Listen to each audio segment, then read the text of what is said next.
Assalamualaikum warahmatullahi wabarakatuh. Salam sejahtera untuk kita semua, salam sehat. Selamat berjumpa kembali di channel YouTube KBRI London. Pertama, saya perkenalkan diri saya terlebih dahulu. Nama saya adalah Agus Ramdan. Kebetulan sekarang saya sedang bertugas sebagai Atase Pendidikan dan Kebudayaan di KBRI London. Pada kesempatan ini kita mendapatkan tamu yang sangat spesial, yaitu Fiona. Fiona ini sedang melakukan penelitian S3 di Oxford University dengan topik yang cukup unik, yaitu mengenai koleksi keris Indonesia yang ada di Britania Raya. Fiona, sekarang perkenalkan diri kamu, silahkan. Iya, terima kasih Pak Agus, dan terima kasih untuk KBRI London sudah mengundang saya untuk membicarakan topik riset saya, yaitu keris Indonesia di dalam museum di UK. Perkenalkan dulu, nama saya Fiona Asokacita, saya adalah kandidat S3 di Universitas Oxford dalam Departemen Antropologi, dan saya sedang meriset koleksi keris-keris dari Indonesia yang berada di museum di sekitar UK. Oke, ini cukup menarik apa yang Fiona sedang study ya, karena berdasarkan pengalaman saya, jadi saya tuh dosen juga. Jadi saya sedikit banyak tahu anak-anak muda lah, kurang lebih seperti itu. Saya melihat yang Fiona lakukan ini cukup unik, karena jarang anak muda yang tertarik belajar sejarah, begitu ya, kurang lebih secara mendalam. Bisa diceritakan mungkin motivasi Fiona belajar sejarah secara mendalam ini, kemungkinan mungkin background dari mulai S1 Fiona sendiri deh. Iya, boleh Ya, Pak. silakan. Iya, saya senang sekali bisa menceritakan perjalanan pendidikan saya, karena memang saya sangat passionate tentang sejarah Indonesia, dan sejak S1 saya mengambil sejarah dan juga sejarah kesenian di Northwestern University, yaitu di Chicago di Amerika Serikat. Dan untuk S2 saya mengambil Visual Material and Museum Anthropology di University of Oxford juga. Jadi dalam departemen yang sama, dan itu membantu saya untuk mengenal lebih tentang budaya materi Indonesia lebih jauh daripada hanya sejarah Indonesia. Saya sangat tertarik dengan kebudayaan, dan terutama saya sekarang suka sekali meriset tentang kebudayaan Indonesia yang berada di museum-museum di Eropa dan di luar negeri. Menurut saya itu sesuatu yang sangat penting, dan apalagi kebanyakan orang Indonesia mungkin tidak tahu bahwa ada banyak sekali benda-benda dari Indonesia yang sudah berada di sini selama beberapa ratus tahun. Oke, terima kasih Fiona. Kemudian dari sekian banyak benda sejarah Indonesia yang ada di, ya mungkin tersebar ya di seluruh dunia, termasuk di Britania Raya ini, dari semuanya itu kenapa dipilih keris gitu? Itu cukup menarik juga untuk saya. Iya, saya sebenarnya awalnya tidak terlalu tahu tentang keris, jadi saya bukan awalnya pecinta berat keris ya, tapi memang saya sejak remaja suka dengan keris secara kesenian. Sejak saya pertama kali ke Jogja, saya lihat ada penjual-penjual keris di pasar, dan menurut saya itu sesuatu yang sangat indah, sesuatu yang sangat unik di Indonesia, dan memang keris itu sangat dikenal di seluruh dunia, dan menurut saya itu sesuatu yang unik ya, karena kebanyakan benda-benda dari Indonesia mungkin kurang dikenal sama orang-orang secara internasional. Cuma keris adalah sesuatu yang sering dibahas oleh akademisi luar negeri dan sering sama kolektor dari seluruh dunia. Jadi ketika saya sedang merancang riset S3 saya melakukan survei di hampir semua koleksi di UK yang memiliki barang-barang dari luar negeri. Dan di antara semua koleksi tersebut, saya selalu melihat ada keris, dan keris itu banyak sekali di mana-mana. Jadi dalam riset saya hanya memilih 5 museum, koleksinya 5 museum, tapi sebenarnya kalau kita mau eksplorasi keris di seluruh negara Britania Raya itu ada mungkin lebih dari 1000 keris yang ada. Bahkan itu hanya di koleksi umum ya, dan di koleksi pribadi pasti jauh lebih banyak lagi. Jadi melihat kebanyakan keris itu membuat saya sangat penasaran kenapa keris itu sangat over representatif gitu untuk budaya Indonesia. Oke, sangat menarik sekali. Kemudian karena Fiona sudah belajar mengenai keris nih, Mungkin bisa diceritakan kepada kawan-kawan elemen-elemen dari keris. Iya, boleh Pak. Silahkan, mungkin ada Iya, ada beberapa koleksi nih keris nih. Ini kita pakai kerisnya Pak Desra yang diberikan oleh Pak Fadlizon ya sebagai contoh. Dan keris ini adalah keris Sumatera. Keris itu asli dari Indonesia, jadi itu budaya aslinya Indonesia. Awalnya sepertinya dari Jawa, dan setelah itu keris menyebar ke seluruh Asia Tenggara, termasuk Malaysia, Singapura, Filipina, Brunei, dan bahkan Thailand juga ada keris. Tapi tentunya setiap daerah yang ada keris itu beda pola kerisnya, bentuk kerisnya, dan juga tradisi pembuatan keris dan tradisi penggunaan keris. Nah, awalnya dari Jawa ya, awalnya dari Jawa Pak, iya. kemudian menyebar ke seluruh Iya, nah dunia. kapan keris itu muncul kita juga masih tidak tahu secara pastinya. Nah, ada beberapa peneliti yang menceritakan bahwa dalam Borobudur dan di Prambanan ada belati-belati yang seperti keris, cuman kita itu bukan tidak tentu ya itu keris. Kita tahu sudah pasti keris udah ada di Jawa dan di sekitar Nusantara pada abad ke-14. Jadi pada zaman kerajaan Majapahit. Jadi kalau misalnya kita buka kerisnya,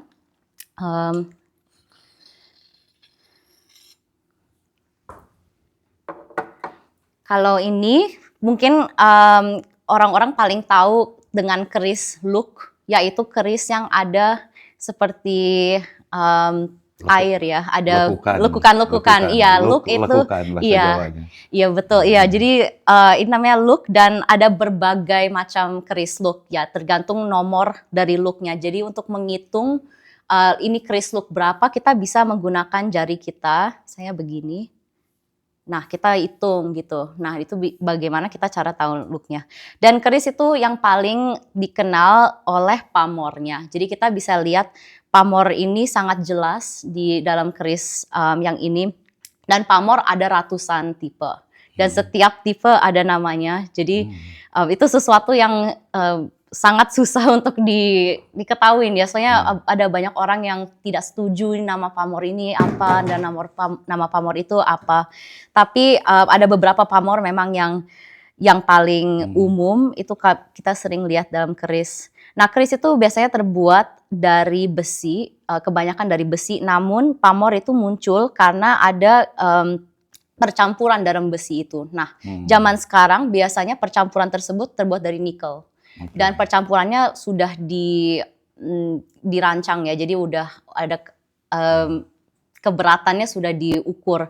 Tapi pada awalnya sepertinya besi memang secara tidak sengaja ada pamor. Jadi besinya tidak murni, makanya ada campuran nikel, titanium, zinc gitu-gitu. Jadi membuat warna pamor yang lebih terang atau lebih buram itu gara-gara lebih banyak campuran tersebut. Nah, di antara ini bagian pisaunya kita bilang sebagai wilah atau bilah ya, bahasa Jawanya wilah. Dan wilah ini juga banyak bentuknya. Nah, ini kan walaupun namanya keris Luk, ada banyak detail-detail lain yang mengganti nama wilahnya, misalnya dengan tipe grenengnya di sini dan juga dengan bentuk lambe gajahnya di sini. Setiap bagian itu ada perbedaannya dan mengganti makna kerisnya. Jadi tergantung pengguna kerisnya ingin ada efek apa dari keris tersebut, ingin mencerminkan posisinya dalam komunitasnya, atau mungkin juga secara hobi dia suka bentuk seperti apa gitu. Jadi ini piringan seperti di antara ini, dan ini juga banyak modelnya berbeda-beda dan bisa dihias juga dengan misalnya permata atau emas. Jadi kita bisa lihat berbagai macam. Dan pada bagian bawahnya ini pegangannya ini hulunya, atau kita juga bisa panggil sebagai ukiran. Nah, ukiran ini bentuknya Jawa demam, yaitu dalam bahasa Inggrisnya biasa dikenal sebagai feverish Javanese karena dia kelihatannya seperti demam. Gigil, iya. Nah, iya. Dan ini salah satu yang paling populer ukiran seperti ini, dan ini ada dilihat dalam keris Jawa, keris Sumatera, keris Bugis juga kadang ada. Jadi ini cukup populer pilihan ini. Dan di Eropa banyak juga yang koleksi hanya ukirannya saja. Jadi sudah dipisah dari kerisnya secara keseluruhan. Nah, selain kerisnya sendiri, kita bisa lihat bagian luarnya, yaitu ada beberapa bagian juga ya. Jadi ini bagian ini itu ganyamannya, warangka. Salah. Bagian ini adalah warangkanya, dan ini warangka yang khas dari Sumatera. Jadi kita bisa lihat ini keris Sumatera lewat warangkanya. Dan warangka itu ada beberapa macam juga, tergantung kita mau lebih formal atau lebih relax gitu, tergantung kerisnya kita pakai warangka yang mana. Nah ini ditutupi dengan pendok namanya. Jadi pendok itu secara penutup dekoratif ya untuk di penutup kerisnya, dan ini terbuat dari perak sepertinya, dan bentuk ini sangat populer di Sumatera Tengah. Jadi misalnya daerah Riau, daerah Jambi, dan juga daerah Palembang. Dan salah satu keris yang saya pelajari juga bentuknya seperti ini. Oke, terima kasih Fiona, sangat mendetil sekali. Saya banyak belajar nih hari ini mengenai keris ini. Saya sebetulnya backgroundnya geologis nih. Jadi tadi pertemuannya pas Fiona bilang, pas bahas mengenai pamor itu. Jadi pengotor-pengotor yang ada di besi ya, kurang lebih seperti itu. Kemudian saya pernah dengar juga, ya kalau geologis saya tahu bahwa yang kandungan besi, kemudian nikelnya cukup pure gitu ya, itu dari meteorite. Ya, mungkin saya pernah dengar dulu bahwa empu-empu pembuat keris itu sering membuat keris dari bintang jatuh, begitu meteorit itu. Mungkin bisa diceritakan sedikit oleh Fiona. Iya, itu sesuatu yang sangat populer ya di antara pecinta tosan aji, dan juga periset-periset keris pasti akan menceritakan tentang keris meteorit. Nah, keris meteorit itu udah pasti sangat langka ya, dan sepertinya hanya ada di keraton. Karena biasanya zaman dulu meteorit-meteorit yang jatuh, misalnya ada yang di Jogja gitu, disimpan di keraton biar dikikis secara perlahan-lahan. Jadi karena itu benda yang sangat berharga kan. Namun sepertinya kebanyakan keris ya bukan dari meteorit. Cuma pada zaman dahulu pas periset-periset dari luar negeri menulis tentang keris, mereka sering menulis bahwa semua keris itu dari meteorit. Karena mereka kurang tahu bahwa di Indonesia itu sebenarnya ada besi di Sulawesi. Jadi menurut mereka, oh kalau misalnya di Indonesia tidak ada besi, nah pasti dari meteorit kan. Nah sebenarnya Indonesia ada perdagangan dengan luar negeri yang memberikan besi, dan juga dari Sulawesi, namanya Luwu itu juga ada kandungan nikelnya. Dan banyak biji besi sebetulnya banyak kan. Iya sebenarnya banyak. Iya. Kayak menarik sekali Fiona mengenai penjelasan mengenai elemen-elemen dari keris. Nah sekarang Fiona kan sedang melakukan research mengenai keris di yang ada di Britania Raya ya. Yang Fiona research itu keris yang ada di mana saja di Britania Raya.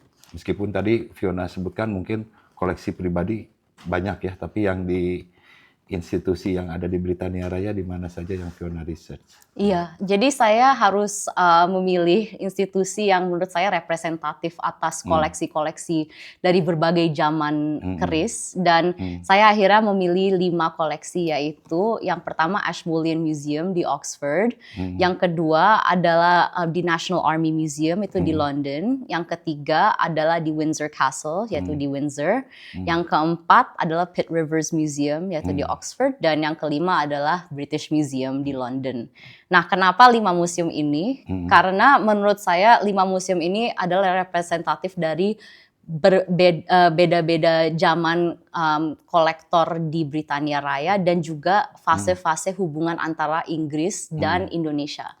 Nah, hubungan kita itu sudah lama sekali sebenarnya. Cuma mungkin banyak orang cuma inget, kalaupun mereka tahu bahwa kita ada hubungan dengan Britania Raya itu cuma pada masanya Raffles. Nah, pada masanya Raffles itu sebenarnya kan cuma 5 tahun, jadi sangat pendek. Tapi sebenarnya hubungan kita sudah sejak abad ke-17, dari tahun 1602 itu pertama kalinya Inggris nyampe ke Indonesia dan mereka nyampe ke Batam. Dan pada saat itu Batam, iya. Nah, saat itu mereka membuat factory pertama mereka itu untuk perdagangan mereka, dan sejak itu Inggris selalu berada di sekitar Nusantara, walaupun mungkin tidak di sekeliling Nusantara, mereka selalu ada posisinya mungkin di Sumatera atau di Malaka.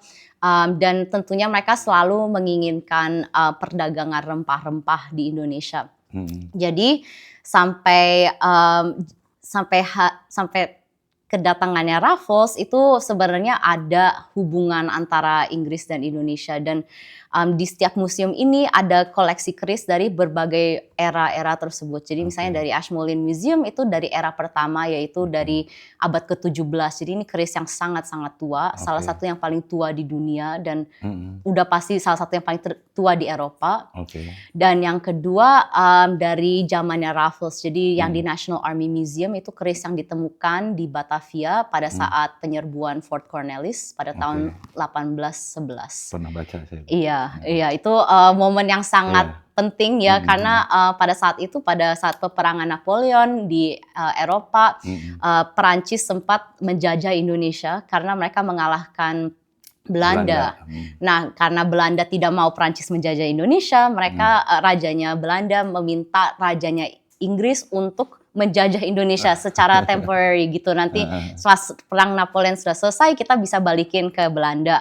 Nah, jadi pada saat itu pemerintah Inggris, British East India Company yang di India mengutuskan Raffles untuk pergi untuk mengambil daerah yang itu namanya Dutch East India kan, yang sekarang adalah Nusantara. Dan setelah itu pada saat Raffles di Indonesia, dia adalah kolektor yang dia sangat senang mengkoleksi barang-barang Indonesia ya. Jadi dia koleksi yang ada di Britania Raya itu kebanyakan dari Raffles, dan koleksi dia itu sangat beragam. Bukan hanya keris, tapi dia koleksi wayang juga, topeng juga, berbagai patung-patung kecil, dan tentunya juga manuskrip yang ada di British Library. Dan keris-keris terbaiknya yang dia dapatkan mungkin secara hadiah atau dia beli atau juga bisa saja dia dapatkan setelah peperangan, itu yang terbaik dia berikan kepada rajanya, yaitu George IV. Nah, makanya ada banyak keris yang sekarang ada di Windsor Castle dan dipajang sebagai koleksi keluarga. Dan ini koleksinya ada sekarang dipajang di Windsor Castle sebagai koleksi keluarga kerajaan Britania Raya sampai hari ini.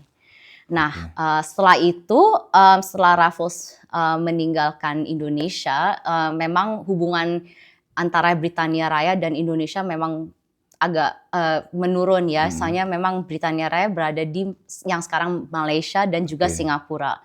Jadi koleksi-koleksi keris pada saat itu kebanyakan memang dari Malaysia, dari Singapura, dari Brunei, atau bahkan dari Borneo, karena memang Borneo ada di bawah Inggris. Tapi ada banyak antropolog dan arkeolog dari Inggris juga mengkoleksi keris pada saat itu. Jadi pada abad ke-20 itu masih banyak keris yang masuk, dan keris-keris tersebut biasanya akhirnya di Pitt Rivers Museum. Karena di Pitt Rivers Museum itu museum yang sangat unik bahkan di dunia, bukan hanya di Britania Raya, karena itu museum etnografis. Cuma penemunya Pitt Rivers Museum itu General Pitt Rivers, dia sangat mau memperlihatkan bahwa budaya itu mengikuti evolusi. Oke. Nah, ini teori yang sudah dari dulu dibilang salah ya. Iya, Cuma iya. dalam kepercayaan dia, kita bisa melihat evolusi budaya dan manusia Oke. dari yang paling rendah hingga yang paling tinggi melalui desain benda-benda mereka, Oke. apalagi melalui senjata mereka. Senjata. Nah, dia koleksi senjata-senjata dari seluruh dunia yang representatif menurut dia. Dan ia pajang dari yang paling primitif hingga yang paling advance, yaitu tentunya barang-barang dari Britania Raya. Iya. Nah, dalam koleksi dia ada banyak sekali keris. Di sana ada lebih dari 150 keris di Pitt Rivers Museum itu. Dan juga dipajang banyak keris-kerisan. Dan yang terakhir adalah British Museum. Nah, itu koleksinya sebenarnya dari berbagai macam era ya. Jadi menurut saya itu sebagai konklusi yang cocok karena itu mencakup semua dan bahkan hingga hari ini juga. Karena memang hubungan antara Britania Raya dan Indonesia juga masih ada kan hari ini. Betul. Dan masih aktif, dan kita juga saya kerja dengan kurator Asia Tenggara di British Museum dan kita selalu mencoba untuk dekolonisasi koleksi di sana. Kita mencoba untuk menambahkan informasi, menambahkan pengetahuan yang kita punya. Dan di British Museum itu koleksinya keris dari berbagai zaman dan juga peninggalan Raffles yang dia tidak kasih ke Windsor Castle. Jadi di sana ada keris dari abad ke-18 sampai keris zaman sekarang. Yang zaman sekarang. Iya, abad ke-21. Iya. Kontemporer. Kemudian pernah dengar itu ada apa? Pelukisan, siapa pelukis yang ada gambar keris itu? Oh iya, Rembrandt. Iya, Pak. Iya, saya mau share juga bahwa keris itu sudah dikenal di seluruh dunia dan apalagi di Eropa sejak abad ke-17 karena buktinya pelukis terkenal yaitu Rembrandt van Rijn, dia ada melukis keris di dalam lukisannya. Ada satu dalam Samson and Delilah dan satu juga dalam self-portraitnya yang dia memegang sebuah keris-kerisan lah. Jadi dia ikutin ada look-looknya cuma tidak sesuai dengan keris beneran. Iya.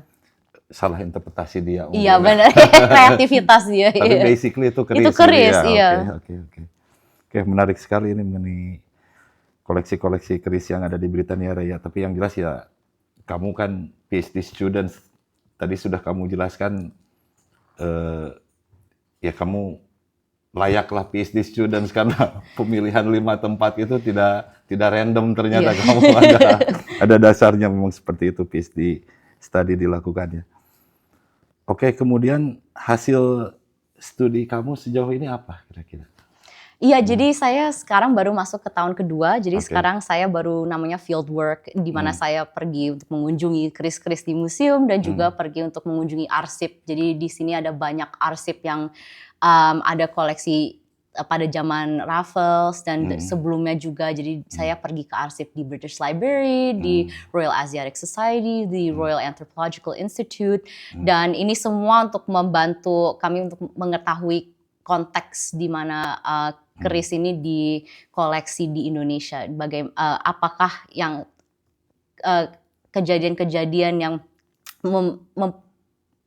membuat keris tersebut bisa berganti tangan. Mungkin ada perperangan atau mungkin ada hubungan antara kerajaan dan juga dengan Inggris, jadi dihadiahkan keris. Nah, ini semua kan membantu kita untuk mengetahui sejarah melalui koleksi material culture.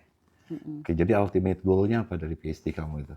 Ya, ultimate goal saya itu untuk familiarize orang-orang dengan koleksi keris yang ada di Britania Raya ini dan juga untuk mempromosikan sejarah ini, Anglo-Indonesian history ini yang sangat kaya sebenarnya. Cuma memang ada beberapa akademisi yang sudah menulis tentang sejarah ini, tapi jarang ada yang menulis sejarah ini melalui pandangan material culture. Jadi ada banyak sekali barang-barang Indonesia di museum yang kurang diperhatikan dan kurang didiskusi, dan menurut saya itu sesuatu yang patut didiskusi, patut diceritakan kepada orang Indonesia juga untuk mereka tahu bahwa sebenarnya dari dulu kita ada hubungan yang cukup erat ini, Oke. cukup berganti seiring masa, dan juga bahwa mereka sebenarnya bisa mengunjungi koleksi-koleksi ini di Britania Raya dan melihat misalnya sesuatu seperti keris dalam pandangan yang berbeda melalui Oke. pandangan orang Eropa misalnya. Bagaimana mereka melihat Indonesia dari zaman dulu sampai zaman sekarang. Oh iya, Fiona, ini Pak Desra juga mempunyai koleksi keris pemberian dari Pak Prabowo waktu beliau menjabat sebagai Menteri Pertahanan. Sekarang beliau Presiden Republik Indonesia. Mungkin kamu bisa jelaskan mengenai keris pemberian dari beliau untuk Pak Desra ini? Iya. Wow, ini keris sangat spesial ya, sangat besar. Biasanya keris tidak sebesar ini, tapi udah tentunya ini keris yang penting karena ini hadiah. Jadi kita bisa lihat ini kerisnya sangat megah karena ditutupi dengan emas dan juga permata-permata. Nah, kita bisa diskusi pertama-tama dari pendoknya dulu. Nah, pendoknya ini sangat dekoratif dan motif seperti ini sebenarnya kita bisa ketemuin di mana-mana di Jawa biasanya. Nah, ini mungkin sedikit hybrid ya, desain seperti ini, dan hybrid itu sangat populer zaman sekarang karena setelah kemerdekaan banyak empu-empu keris yang mencampur model gaya dari berbagai daerah, dan kita bisa melihat pendok tutupan bagian ini yang misalnya dari Solo, dari Jogja sering kita lihat model seperti ini. Dan ini biasanya untuk keris-keris yang dipakai untuk busana formal. Nah, ini yang lebih formal, dan biasanya keris yang bentuknya seperti kacang, itu namanya ganyaman, itu yang biasanya busana lebih casual. Oke. Nah, misalnya kita buka kerisnya.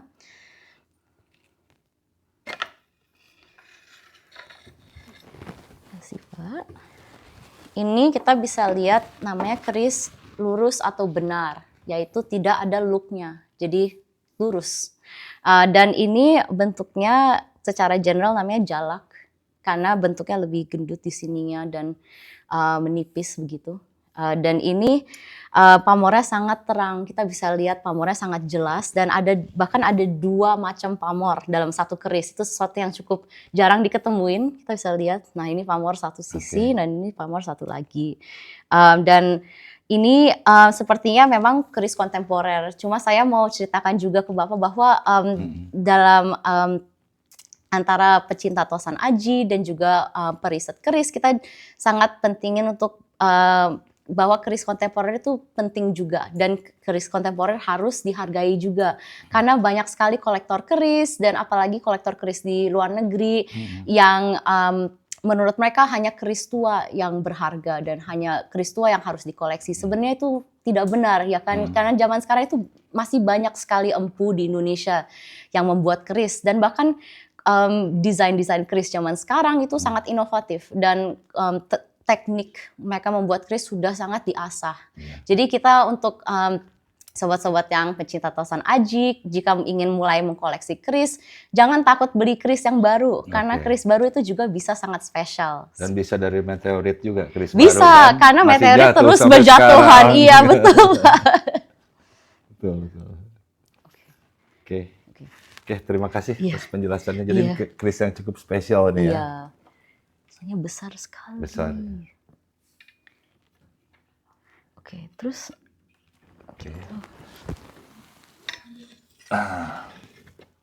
Oke. Terima kasih penjelasannya, Fiona. Oke, Fiona. Kemudian ini satu hal yang cukup menarik juga, bahwa keris itu selalu dihubungkan, bukan selalu, mungkin kadang-kadang ya, saya salah kalau selalu. Kadang-kadang dihubungkan dengan sesuatu yang supranatural. Gitu. Mungkin Fiona bisa ceritakan atau mungkin punya pengalaman pribadi sehubungan dengan hal tersebut, silahkan. Iya Pak, memang keris itu sering dibahas dengan ada isinya, dan banyak orang yang percaya bahwa kebanyakan keris atau bahkan semua keris ada isinya. Nah, ini menurut saya bagian sangat penting dalam orang yang meriset keris, karena keris itu bukan hanya senjata, bukan hanya benda biasa. Karena menurut saya dan dalam riset saya itu harus ada harmonisasi antara budaya dan kepercayaan lokal dengan juga penelitian yang objektif. Karena menurut saya objektif itu bukan hanya secara sains atau mungkin kita tidak boleh membicarakan hal-hal yang supernatural. Menurut aku itu semua bagian dari pengetahuan Chris. Dan walaupun saya sendiri tidak pernah mengalami ada kejadian-kejadian, cuma ya tentunya setiap kali saya ceritain ke orang bahwa saya pelajarin Chris, mereka selalu ada cerita. Nah, cerita-cerita itu misalnya Chris bisa bergerak sendiri, bisa menikam sendiri, bisa hilang sendiri, atau juga bisa berganti posisi dan bisa berbicara kepada orang, misalnya melalui mimpi atau melalui ya pikiran mereka gitulah. Nah, saya sangat percaya. Menurut saya banyak orang Indonesia yang mungkin pasti percaya ya, karena itu sesuatu yang sangat populer di Indonesia. Kita semua ketika mengetahui Chris pasti kita tahu bahwa itu ada kekuatan gaibnya, dan hal itu sesuatu yang saya tidak bisa lupakan, dan sudah pasti ketika saya pelajarin Chris, saya sangat hormat dengan Chris tersebut karena kemungkinan ada isinya, dan menurut saya itu sesuatu yang mungkin periset dari Barat kurang fokus tentang bagian tersebut karena mereka takut, misalnya zaman dulu mereka sangat fokus tentang hal tersebut, tetapi dengan cara yang sangat exoticization ya terhadap Indonesia, di mana itu negara yang sangat percaya dengan ilmu-ilmu gaib dan sangat superstitious gitu. Tapi gara-gara itu akademisi setelahnya malah ekstrim yang ke sisi lain, di mana mereka bilang kita tidak boleh ngomongin hal-hal seperti itu karena itu membuat riset kita kurang objektif. Dan menurut saya zaman sekarang kita harus menggabungkan kembali dua hal ini. Karena memang untuk mempelajari satu objek kita harus melihat dari sekian sisi, bukan hanya secara fisik, bukan hanya secara sejarah, cuma juga dengan secara afek dan juga bahkan hal-hal yang mungkin superstitious gitu ya. Oke, sangat menarik. Mudah-mudahan kamu suatu saat dapat pengalaman spiritual dengan Chris kamu ya. Iya, semoga Pak, saya menunggu ya. Oke, mudah-mudahan kamu dapatkan pengalaman itu.